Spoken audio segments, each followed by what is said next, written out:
Hello my Juicy Co-Creators! Lilou here on the Juicy Living Tour, today in California, and actually the Redwoods, right in the middle of the Redwoods in Mill Valley with Tom Eddington. Hello Tom! Hello, Lilou. It's good to meet you! It's wonderful to meet you. I met this man through, the connection was actually Bob Zimmer, wonderful Bob Zimmer. What a treat this man is, and what a connector he is. He's wonderful. He's an amazing man. Yeah, and now this is great because you have a wonderful personal story. Something happened to you 5-6 years ago that tremendously shifted your life. Can you tell us what that was? Sure. I had, without knowing it at the time, I had been living a fairly one-dimensional life. I was a partner in a management consulting firm, working 60, 80, 100-hour weeks, traveling all over the world, and thought that everything was fine by outward appearances. From an American perspective at least, I had a wonderful life. And the reality was my life was work. Mm-hmm. And in 2004, I started having some health problems. I started losing my eyesight, I started losing my memory, I was tired all the time, and after about 6 months of going from doctor to doctor to doctor, I discovered that I was sick from Lyme disease. And the bacterial infection that was causing my constellation of symptoms was making me progressively sicker and sicker and sicker. And after 6 months of trying to find a doctor, I finally found a wonderful physician who started treating me. And he began with initially oral antibiotics, and then I had a plastic tube, a PICC line, inserted in my my left bicep, run up to my heart, and I started doing or IV antibiotics 3 times a day in addition to oral antibiotics. And over the next probably 18 months, I didn't leave the house. I couldn't do anything. I would go blind anytime I would try and read or use a computer or drive. Any kind of focus concentration resulted in loss of eyesight. I had no short-term memory. I had no cognitive ability. I was tired all the time. I was just in really bad shape. I didn't realize, I was so sick that I didn't realize how sick I was. And I was immensely grateful that that was the summer of the Olympics in Athens and the Tour de France, and that's all I could do was sit in front of the TV. So you had to stop working? I had to stop working. I couldn't do anything. I literally couldn't do anything at all for about 18 months. And I've spent the last 7 years slowly trying to regain my health. And over the course of those 7 years, initially I lost my health, and that's what I thought I had lost. And then I realized that not only did I lose my health, but I had lost my identity. Because my identity was completely wrapped up in my job, my partnership in my firm, my income. I lost everything, or what I thought was everything. That was your reference point. It was completely my reference point. And I laugh about it now, but at the time I couldn't laugh about it. But I laugh about it now because it was only through that process of losing everything that I gained my life back. And fortunately, I didn't gain my old life back, but I actually gained a much better, much fuller, much richer life. Were there signs before that? That could have told you, or that you could have seen beforehand, or that people could see in their life if they're at that stage? Possibly. I was so wrapped up in my career and my job and the work that I was doing that there may have been symptoms, there may have been problems, physical problems, but I wasn't aware of it.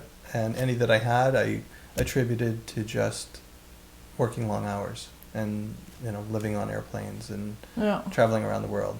So how did you rediscover a new way of life, and how are you living it now? Well, a couple of things. I was working with my doctor, and while he's a Western-trained MD, he was open to some alternative medicine, so he encouraged me to start seeing an acupuncturist.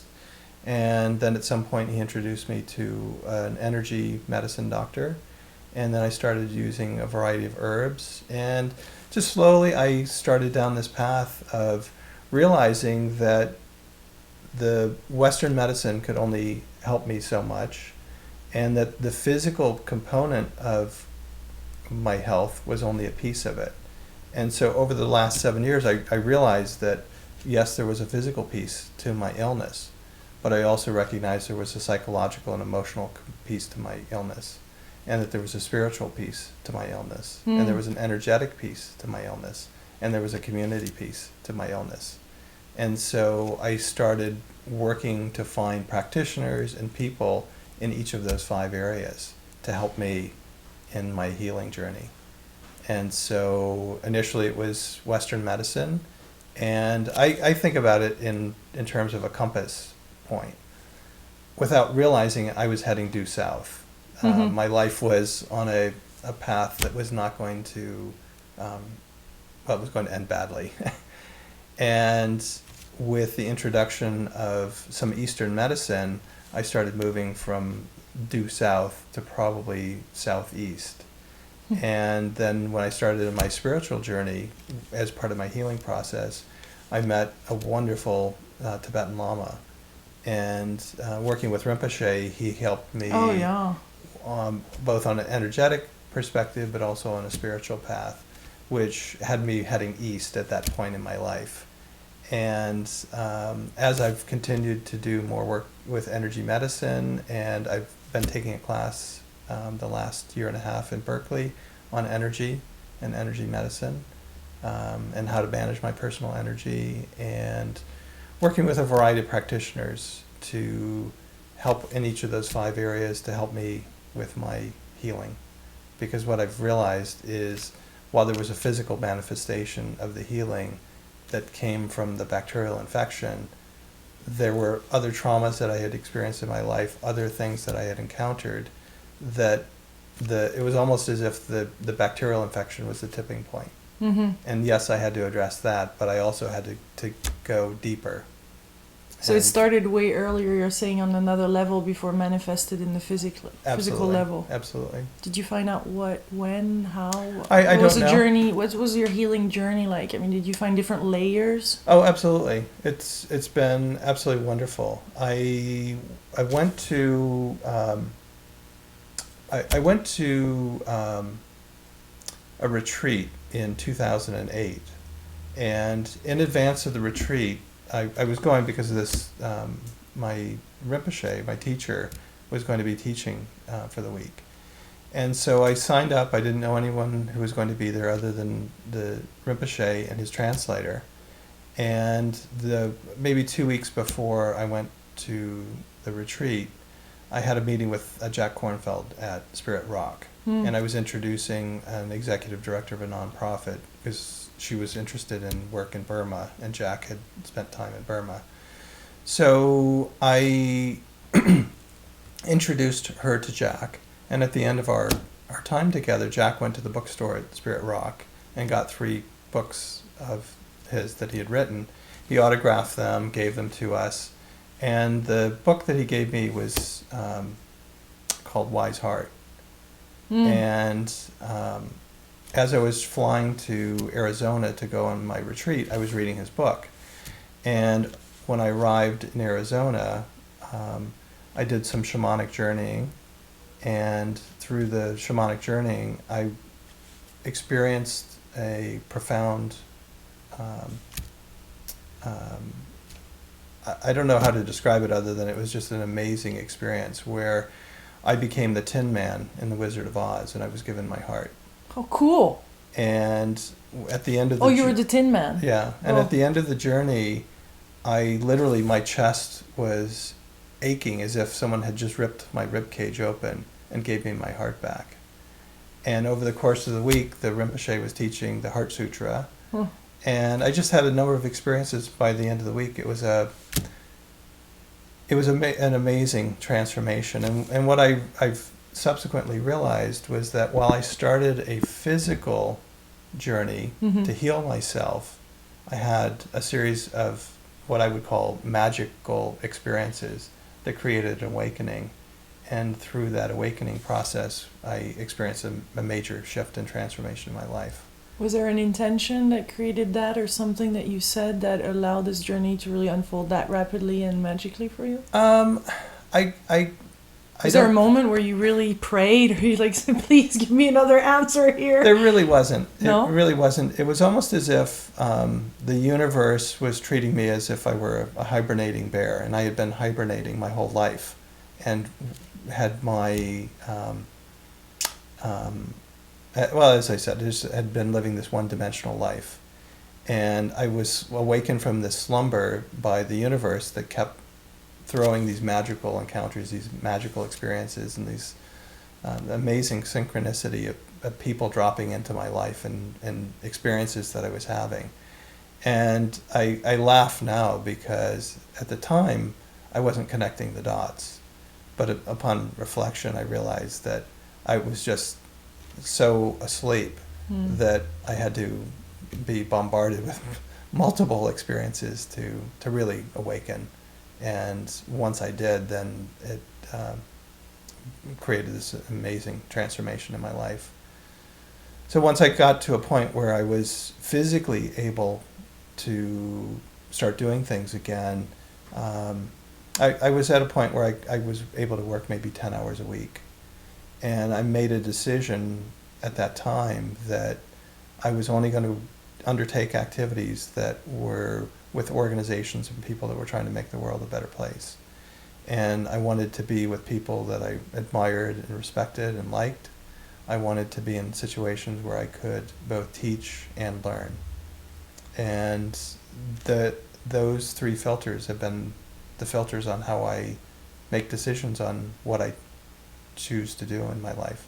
And my health is still quite limited. I'm still have significant restrictions.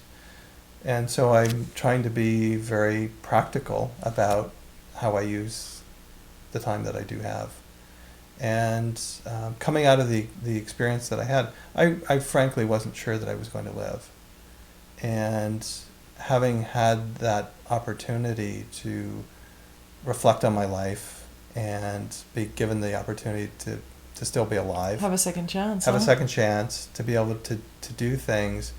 I'm just very discerning about how I spend my time and what I do. And it's very much focused on doing everything I can to share what I've experienced and to help create the world that we all would like to have. Yeah, and you're giving back a lot to top executives now and helping them to shift. I am. I'm trying to. I feel incredibly grateful for the experience that I've had. I was in an organization and I was at a place in my life where it was very important to be the smartest guy in the room.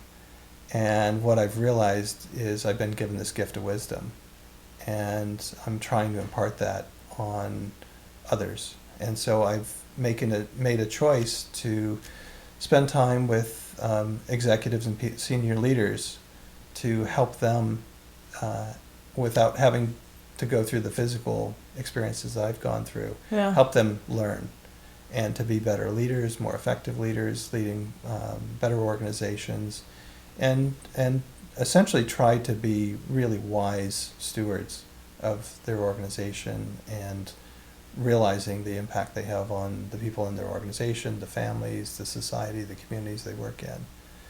So as much of my time as I can, I spend with them, helping them not just be good business leaders, but be incredible human beings. And life is too messy to think they can be just a effective business leader. They have to bring their whole selves to their leadership responsibilities. Yeah, do they find themselves wiser afterwards once they tap into this extraordinary field? I hope so. I mean, the feedback I get from them is that it has made a big difference in their lives. It increased creativity. And, increased creativity, and unfortunately, in the workplace in America,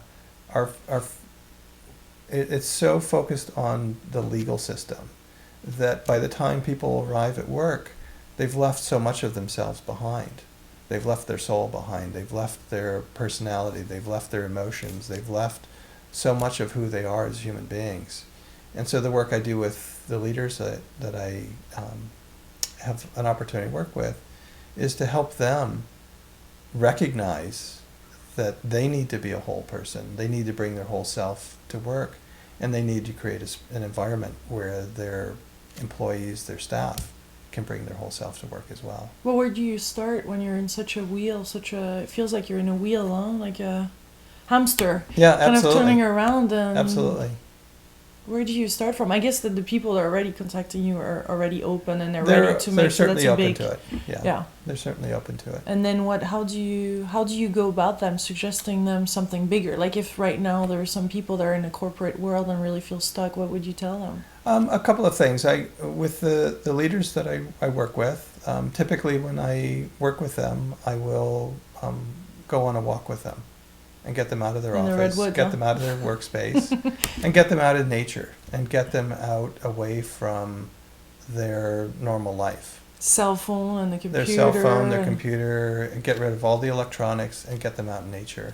And I will go for a walk with them and have a conversation. And what do you witness there? What I witness is they're able to remember what it means to be human. They're able to not be distracted because there's the beauty of nature. And I can point things out to them, whether it's the birds or the trees or the grass or the ocean or the sounds of nature. And they become much more present. And through that process, they learn how to be present in every setting, in every situation that they're in.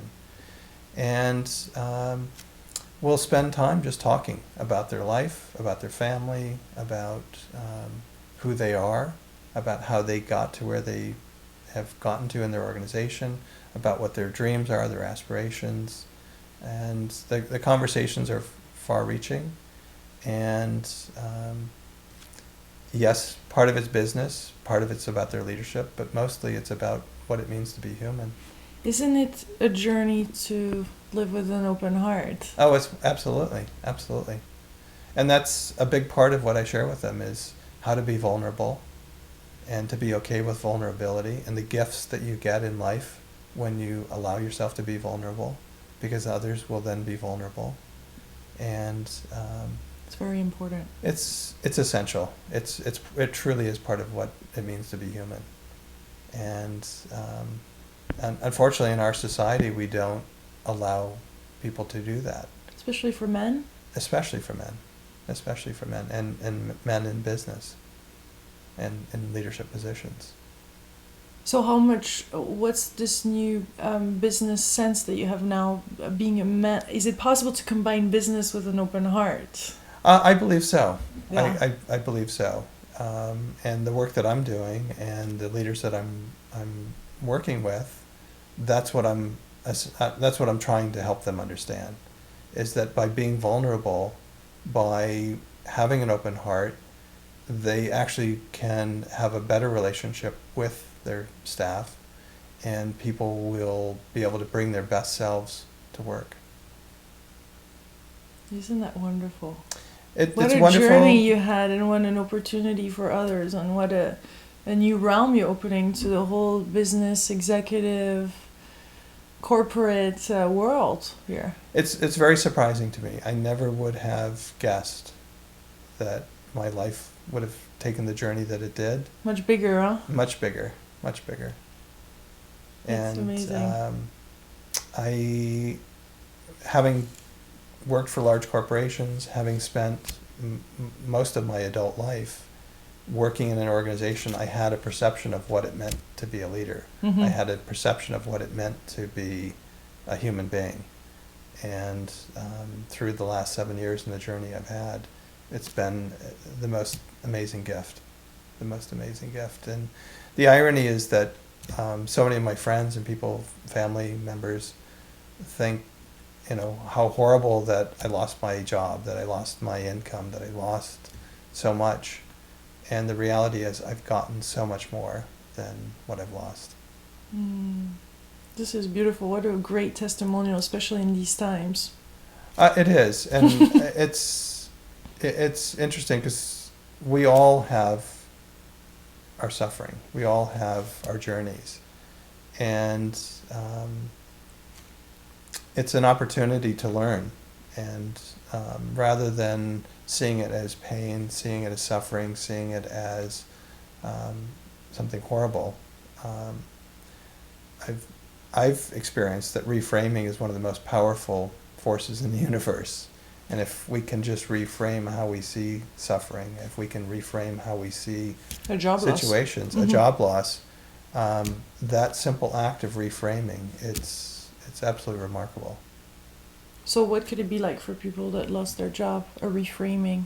I think they can view it as it's a wonderful opportunity to follow their heart song, to do what it was they were meant to be doing in this lifetime, to explore what parts of their life they've had to hide away or they haven't been allowed to express themselves, and to really do what it is they truly would want to do if they would allow themselves that opportunity.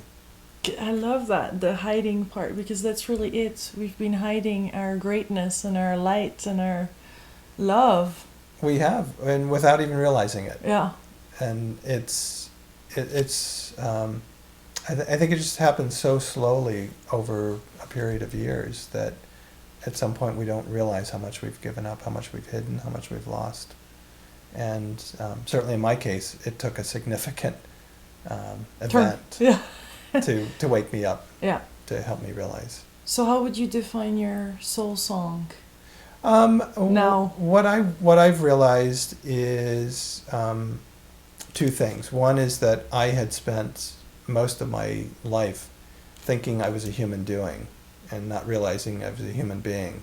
And it's much more about who I am and how I show up in the world, rather than how I define myself by what I do. The other piece is that I've realized that my purpose is to be a bridge for humanity and to be a translator and to help people. And through my life experiences, there's so much I can do to help bridge where people are and where they could be. Thank you for doing what you do. Thank you for being you. Thank you. Thank you. This was amazing. Thank you for sharing your story with us, Tom. You're welcome. Thank you. Is there something else that you didn't say that you want to make sure that comes across right now to everybody watching? I don't think so. Thank you for sharing it as authentically as you did. Thank you. You're welcome. It's very precious, especially that bridge between the corporate to living a truthful life, authentic, without any boundaries. This is really beautiful, because the corporate life and the executive life is so structured, or used to be, that now the companies cannot evolve in this way anymore. Thank you. You're welcome. Well, much love, my beautiful co-creators. Bye-bye.